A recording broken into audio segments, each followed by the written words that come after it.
దగ్గరికి వెళ్ళి నిర్విరామంగా ప్రయత్నిస్తుంది. పోలీస్ డిపార్ట్మెంట్ కానీ, రెవెన్యూ కానీ, సివిల్ డిపార్ట్మెంట్ కానీ, పంచాయతీ డిపార్ట్మెంట్ కానీ, ముఖ్యంగా పోలీస్ డిపార్ట్మెంట్ కలవడానికి నేను ఎప్పుడు ఎందుకంటే ఊళ్ళో సపోర్ట్ కంటే నేను ఎక్కువ కష్టపడ్డాను.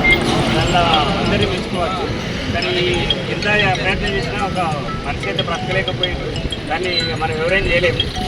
మొత్తానికైతే ఈ రోజు అన్నం దొరికింది. అది వాళ్ళ కుటుంబానికి ప్రయత్నం చేసినందుకు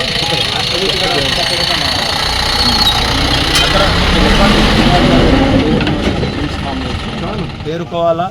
యూత్ ఇక్కడ అందరూ కూడా మాకు లోపల ఏమన్నా కానీ ఎవరు రావట్లేరు. అది ఏమైనా చర్య ఎవరు ఇలాంటి దానికి స్పందించకపోవడం.